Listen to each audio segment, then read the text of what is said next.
Well, I had actually forgot that that he didn't do this yet. Well, time to laugh. And so we come at last to the season finale of Ahsoka, the 4th Disney Plus show in a row that's apparently going to save Star Wars. Yeah. Because the other 3 were just warm-up acts, you see. Ahsoka is where we finally got to see Dave Filoni's creative abilities fully unleashed. And oh boy, what an eye-opening experience it was.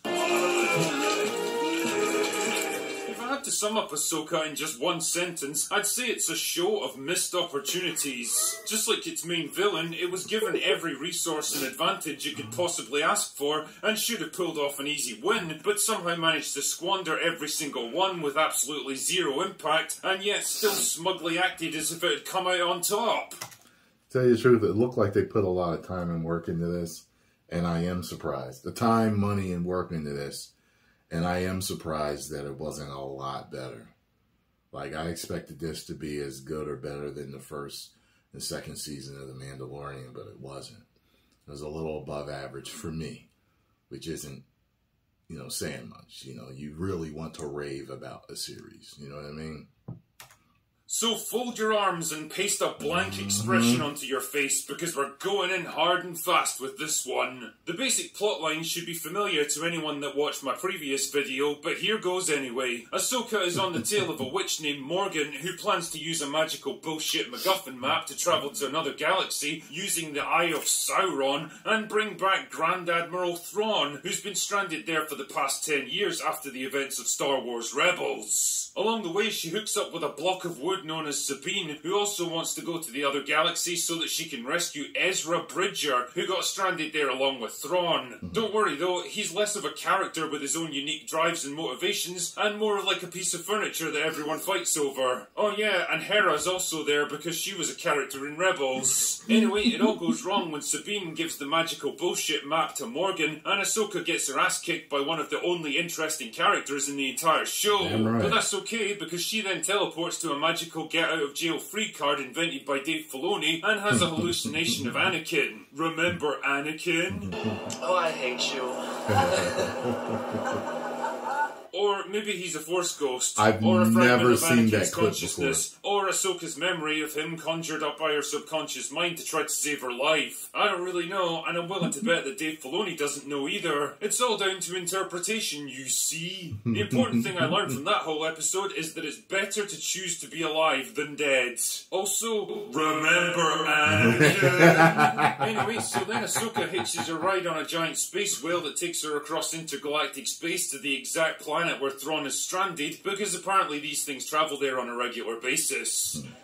You serious? Well, that was lucky, because she would have been kind of fucked otherwise. You know, I've got a few questions about this situation. If the space whales can take you to the exact planet where Thrawn is waiting and back again, then why did Morgan need the Eye of Sauron to get there in the first place? In fact, why did she need the magical bullshit map? Why didn't Thrawn use the space whales to get back to his own galaxy all by himself? I mean, he's supposed to be the smartest guy in the universe. Maybe they can sense the dark side. A way to make that happen after 10 years. This kind of shit is without doubt Dave Filoni's biggest problem as a writer. Well, apart from his complete inability to write interesting dialogue, or craft stories that are more than just fetch quest for magical MacGuffins, or create people who actually make smart decisions, or his borderline fetish for the boring, mediocre character he's trying so hard to insert as the driving force behind the entire Star Wars narrative. No, it's his constant fucking around and retconning of past events and world building to suit the needs of his own narrow story. It's like he's staying in a hotel room for a couple of days and decided that he now has the right to completely remodel the place because he feels like it. This isn't your job, Dave. You're supposed to work within the rules of the world that George created, not write a whole bunch of new ones just to suit yourself that now affect everyone else. Nah, whatever. So they get to the planet and Sabine gets reunited with Ezra in the most stale, boring, emotionless reunion scene that I've ever witnessed on screen. Wouldn't want to have our characters display genuine human emotion or vulnerability even for a second, eh? Then Ahsoka shows up and they have a bunch of pointless fight scenes which almost always end in a draw before the plot decides that it's time to wrap this shit up. So Thrawn leaves with the Eye of Sauron and there's more fighting and these Red Witch ladies turn dead stormtroopers into zombies for some some reason, and then Thrawn returns to his own galaxy with Ezra on board, and Sabine and Ahsoka are left stranded on the planet in a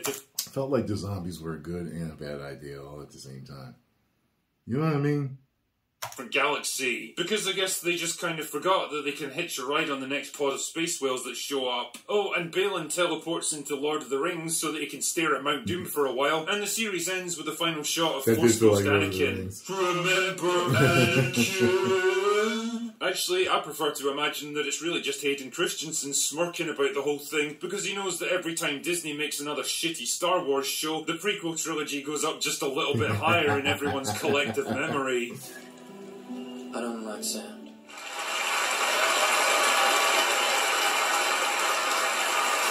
What an absolute shit show this was. I mean, I can't say I expected much from it after the first couple of episodes, but Jesus, somehow it found a way to sink even lower. Nothing that happens in this absolute calamity makes any sense, so it's probably for the best that very little actually happens at all. The only thing that's really changed by the end is that the characters have effectively swapped places. Thrawn and Ezra are back in their home galaxy, while Sabine and Ahsoka are stranded in the other one. Nobody really learns anything, or grows, or changes into a better person in the course of the story. Sabine is just as much of a smug, boring arsehole as she was at the beginning, played by an actress who's absolutely determined not to show any emotional range whatsoever.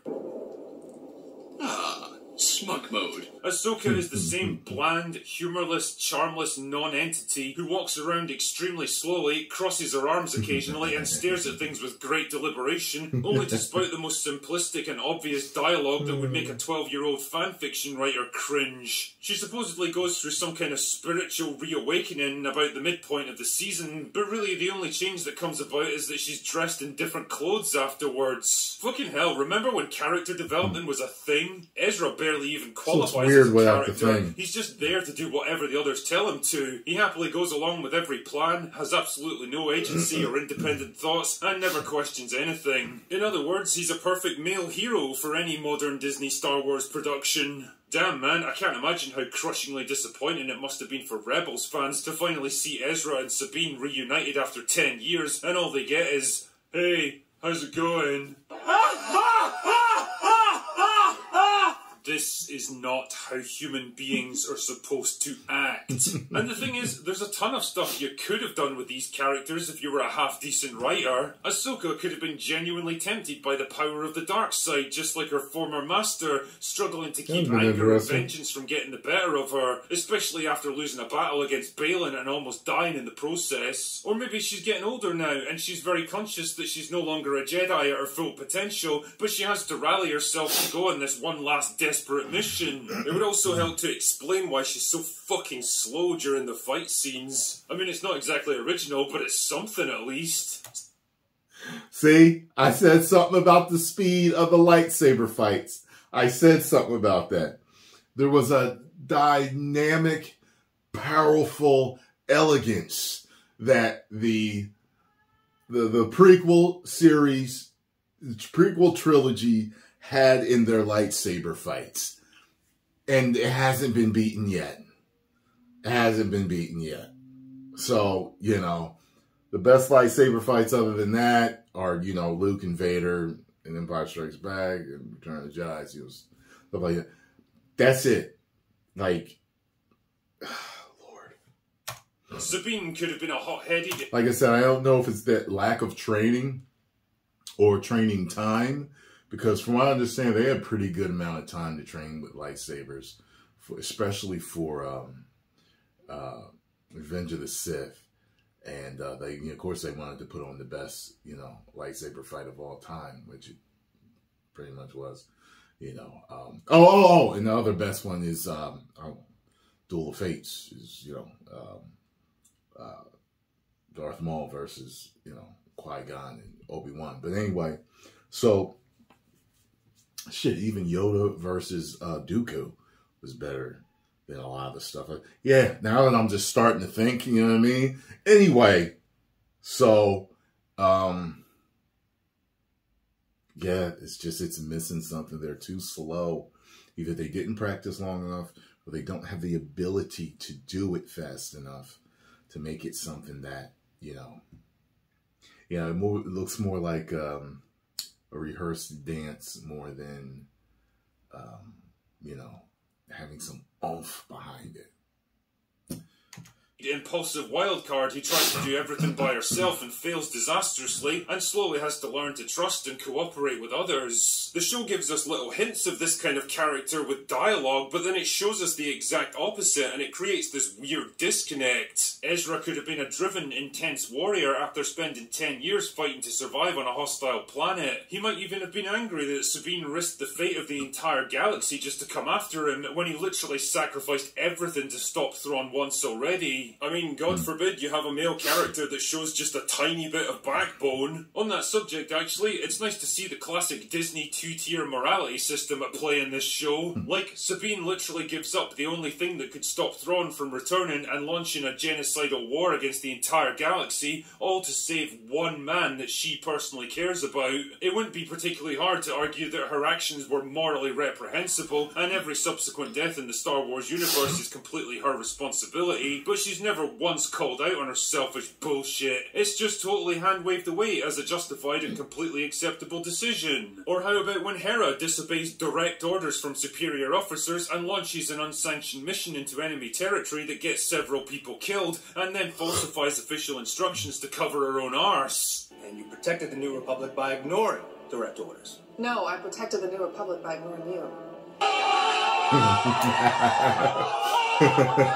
She gets nothing but a wink wink, I know what you did and I'm totally cool with it from Mon Mothma, whereas Poe Dameron did the exact same thing in TLJ, but actually accomplished a lot more than Hera, and got a slap in the face and an instant demotion for his troubles. But yeah, sure, I guess stuff like this is okay when a woman does it. Wouldn't want to hold them accountable for their own actions or anything, would we? I said before that Ahsoka is a show of missed opportunities, and no character personifies this problem more than Thrawn himself. A villain that's been built up relentlessly as the Thanos of the Star Wars universe. Yeah, you have no idea. Like, what I got, I wasn't satisfied.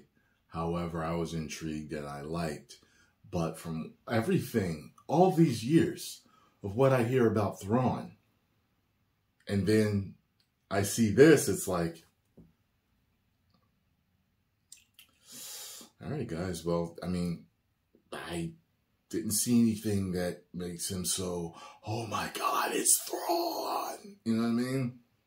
Universe, but when he actually waddles onto the screen in his cheap, badly fitting uniform and beer gut, he's about as intimidating as a fucking plush toy. He consistently makes terrible tactical decisions, squanders his vastly superior forces by feeding them piecemeal into the battle, withdraws for no reason when he's got the heroes dead to rights on multiple occasions, and constantly delays his escape to give them time to catch up to him. His entire presence in this show is nothing but a constant stream of blunders and costly defeats, but he somehow acts like he's some grand strategist who always intended for it to play out this way. As Little Platoon so rightly pointed out, he's a stupid person's idea of what a smart person should be, doing incredibly dumb things hidden behind a thin veneer of cool, composed intellectualism. Personally though, I think he's a perfect metaphor for your average Hollywood screenwriter, someone who constantly manages to fail upwards, spinning every flop and disaster into a subtly orchestrated victory, and deluded into believing their own hype by years of echo chamber isolation. And I know this is a purely aesthetic thing, but Jesus, even the fight scenes look like absolute dog shit. Almost nobody can move or fight with anything approaching competence, and Rosario Dawson is probably the worst offender. She's only 44, but she moves like a 60-year-old, slow and stiff and uncoordinated. You can tell how hard she's having to work just to keep up with the basic fight choreography, and it's made even worse when she's matched up against actors who actually know what they're doing. Hayden Christensen runs rings around her, and you can tell he's having to do the bulk of the work just to make the fight look halfway interesting. Diana Inasato's a martial arts expert, and even though she's more than a decade older, she's so much faster and more coordinated that it's almost embarrassing watching them square off. All of this stuff, the stupidity masquerading as intelligence, the gaping plot holes, the world-breaking new technology and plot devices, the lazy and simplistic fight scenes, the complete lack of emotional chemistry, the glacially slow pace, and the shameless exploitation of characters and events from far more competent productions all adds up to a show that's just as shitty and forgettable as everything else that Disney Lucasfilm have made. Ahsoka is a show for people who like the idea of Star Wars rather than the reality. People whose collective collective memory and understanding of the world that George Lucas created extends roughly as far back as the last forgettable Star Wars TV show sharted out onto Disney+. People who'll clap and cheer and cry like complete idiots at the appearance of something vaguely familiar without pausing for even a second to question why it's there or what the point of it is. It's a perfect example of the old red letter media meme. Don't ask questions. Just consume product and then get excited for next product. And now that it has been consumed, the people who pretended to love it with such wild love Red hysteria Letter will forget Media. about God. it just as quickly as Please every other bring shitty Star Wars Plinkett back, show that's please. come and gone over the past Please few bring years. Plinkett And back. maybe that's the idea. Maybe these are the kind of brain-dead simpletons that Disney want to cultivate as fans now. People that will accept any old slop that you serve up because they've lost the ability or the will to expect anything better. And if so, fuck it, they're welcome to it because I don't give a shit anymore. Star Wars is dead and Dave Filoni did not bring it back. Anyway, that's all I've got for today. Go away now. He sounds really angry. Oh, man. You know, I stopped to think and I wonder, you know, I read somewhere that George Lucas was bullied by the fans into selling Star Wars. You know, the people didn't like the prequels. And he got so much hate over it that he just, okay, I'll let somebody else do it. All the people that sent him hate mail and comments that contributed to him selling it to Disney, they've got to be feeling awful. They have got to be feeling awful. Saying he ruined your childhood and all this stuff. No. George did not ruin our childhoods with the prequels. You want to know who did? Holy shit. It is really sad. Well, first episode of Loki Season 2 was good. Maybe we're on a comeback. Everything Disney IPs they own, maybe they're going to start doing better. We'll see. Not going to hold my breath, though. That could be dangerous. Get over to the Critical Drinker. Subscribe to him, Tyrone Magnus. If you enjoyed my reaction and thoughts to this, make sure you hit the like button, subscribe, and share. 10 million subscribers.